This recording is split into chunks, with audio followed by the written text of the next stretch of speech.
Hello kids, welcome back to my YouTube channel kids learning. मैं आशा करती हूँ कि आप सभी स्वस्थ और सुरक्षित होंगे। चलिए आज हम करेंगे डी द्वारा दिए गए वर्कशीट दिनांक 18/10/2021 क्रमांक संख्या 92 ब्रैकेट में बी। आज की वर्कशीट हमारी ईवीएस वर्कशीट है जो क्लास 5 के लिए है। यहाँ पर ए बी सी आपका जो भी सेक्शन हो लिख लीजिएगा। यहाँ पे स्टूडेंट अपना नाम लिखेंगे, यहाँ पे टीचर का नाम लिखेंगे। तो चलिए बच्चों वर्कशीट शुरू करते हैं। प्यारे बच्चों, अक्सर बारिश के मौसम में जगह जगह पानी भर जाता है और कई इलाकों में तो बाढ़ की स्थिति उत्पन्न हो जाती है। बाढ़ फ्लड एक प्राकृतिक आपदा है। कई स्थानों पर नदी या समुद्र के पानी का स्तर बढ़ने के कारण, बांध टूटने आदि के कारण भी बाढ़ का सामना करना पड़ता है। इस कार्यपत्रिका में हम बाढ़ फ्लड और उसके आपदा प्रबंधन डिजास्टर मैनेजमेंट के बारे में चर्चा करेंगे। चलिए बच्चों, आपने देखा ही होगा कई जगह पानी भर जाता है। जगह जगह बारिश के मौसम में अक्सर बाढ़ आ जाती है और कभी कभी बांध टूटने पर भी बाढ़ आ जाती है, फ्लड जिसे कहते हैं। और आपदा प्रबंधन डिजास्टर मैनेजमेंट के बारे में इसमें चर्चा करेंगे। चलिए देखते हैं क्या दिया हुआ है।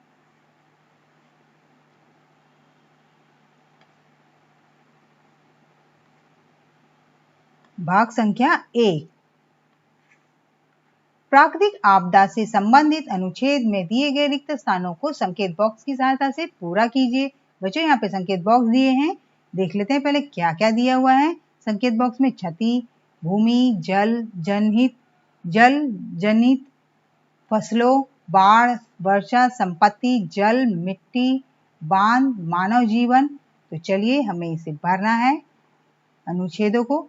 बहुत अधिक डैश होने पर डैश आती है, बहुत अधिक वर्षा। यहाँ लिख दीजिए वर्षा होने पर क्या आती है, बाढ़। क्या आती है बच्चों, बाढ़। ये देखिए यहाँ पे वर्षा है और यहाँ पे बाढ़ है। इस आपदा में डैश किनारे छोड़कर डैश पर बहने लगते हैं। तो इस वर्षा में क्या बच्चों, इस वर्षा में जल यहाँ लिखिए जल किनारे छोड़कर फसलों पर, किस पर, फसलों पर बहने लगते हैं। यहाँ देखिए ये फसलों और ये जल बहने लगते हैं, बहने लगता है। बहता हुआ जल डैश को डैश पहुंचाता हुआ ढलानों पर पहुंच जाता है। बहता हुआ जल बच्चों कहाँ, मिट्टी, बहता हुआ जल मिट्टी, यहाँ लिख दीजिए मिट्टी को क्षति पहुंचाता हुआ ढलानों पर बहाकर ले जाता है। कभी कभी बाढ़ कुछ अन्य कारणों जैसे किससे आता है बच्चों, बांध। ये देखिए यहाँ पहले मिट्टी कर लेते हैं और क्षति, इसको भी सर्कल कर लीजिए। बहता हुआ जल कभी कभी बाढ़ कुछ अन्य कारणों जैसे किससे आता है बच्चों, बांध। यहाँ पे लिख दीजिए बांध।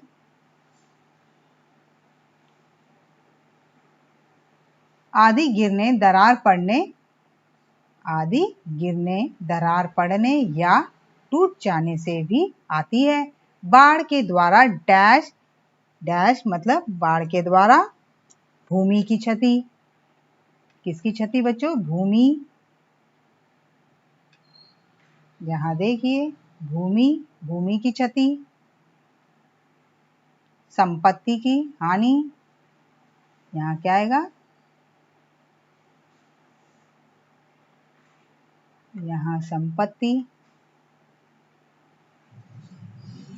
यहाँ पे बच्चों संपत्ति लिख दीजिए, संपत्ति की हानि।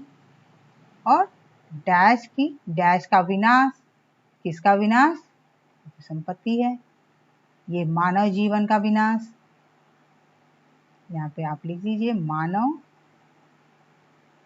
जीवन। और किसका संचार होता है, वह डैश रोगों का संचरण होता है। किसका होता है, जल जनित, जो जल जनित जल से उत्पन्न वाले रोगों का संचार होता है।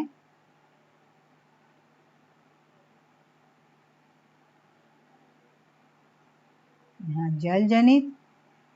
चलिए आगे बढ़ते हैं। आगे क्या दिया हुआ है?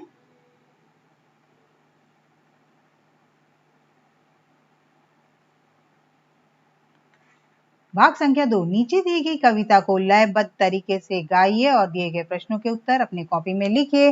बच्चों यहाँ पे एक कविता दी गई है, उसे लयबद्ध तरीके से गाना है। चलिए गाते हैं। आओ कर ले थोड़ा इस बात पर भी मंथन, कैसे करे हम मिलकर आपदा प्रबंधन। आपदा प्रबंधन, हाँ आपदा प्रबंधन। यदि बाढ़ आ चुकी हो तो बिल्कुल ना घबराएं, सूझबूझ से काम ले, औरों का हौसला बढ़ाएं। बहते हुए पानी में पैदल कभी न जाए, यदि मुसीबत में कोई हो तो मदद का हाथ बढ़ाए। बहते पानी में यदि गाड़ी रुक जाए तो झटपट गाड़ी को छोड़ ऊंचे स्थान पर पहुंच जाए। गिरे हुए बिजली के तारों से खुद को बचाएं, अपना व औरों का भी हौसला बढ़ाएं। कोई आपदा आए तो थोड़ा दिमाग लगाएं, झट आपदा प्रबंधन हेल्पलाइन 108 पर फोन लगाएं। बच्चों यहाँ पे देखिए बाढ़ से रिलेटेड एक कविता है। ये इसमें बाढ़ से बचने के लिए उपाय और क्या क्या करना चाहिए वो दिया हुआ है। चलिए देखते हैं आगे क्या है। आपदा प्रबंधन डिजास्टर मैनेजमेंट हेल्पलाइन नंबर बताएं। हेल्पलाइन नंबर बच्चों क्या है? 108। दूसरा, बाढ़ आने पर कौन कौन सी सावधानियां बरतनी चाहिए? किन्हीं 4 सावधानियों को अपनी कॉपी में लिखिए। बाढ़ से बचने के लिए यदि बाढ़ आ जाए तो अपनी गाड़ी को, अगर पानी बहते हुए पानी में आपकी गाड़ी रुक जाए तो झट से हमें ऊंचे स्थान पे चले जाना चाहिए। गिरते हुए बिजली के तारों को खुद से बचाए और बाढ़ में कभी नहीं घबराना चाहिए। हमें झटपट आपदा प्रबंधन हेल्पलाइन को फोन लगाना चाहिए और दूसरों का भी हौसला बढ़ाना चाहिए। यही कोई 4 बातें आप इस कविता के माध्यम से लिख सकते हैं। चलिए आगे देखते हैं क्या दिया हुआ है। भाग संख्या 3। बाढ़ जैसी प्राकृतिक आपदा से बचने के लिए हमें कुछ कदम उठा सकते हैं। हम कुछ कदम उठा सकते हैं जैसे कि अधिक से अधिक पेड़ लगाना। ऐसे ही कुछ अन्य सुझाव अपने अध्यापक और अध्यापिका के साथ पता कीजिए और अपनी कॉपी में लिखिए। बच्चों, बाढ़ से बचने के लिए सबसे अच्छा उपाय क्या है कि हमें अधिक से अधिक पेड़ लगाना चाहिए। पेड़ जो होता है वो हम मिट्टी को बहने से रोकता है और बाढ़ का खतरा कम होता है। जितना अधिक पेड़ लगाएंगे बाढ़ उतनी कम आएगी। और चलिए देखते क्या है एक्टिविटी।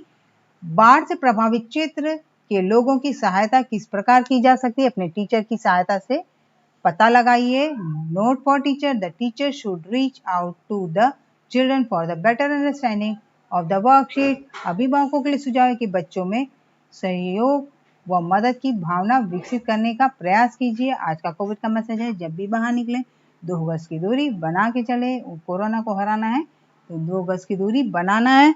उम्मीद करते हैं कि आपको मेरी वर्कशीट पसंद आई। अगर पसंद आई तो लाइक करें, शेयर करें। मेरे चैनल पर नए हैं तो चैनल को सब्सक्राइब कर दे बच्चों, जिससे आपको नोटिफिकेशन मिलती रहे मेरी हर वीडियो की। तब तक अपना ध्यान रखिए। Bye bye.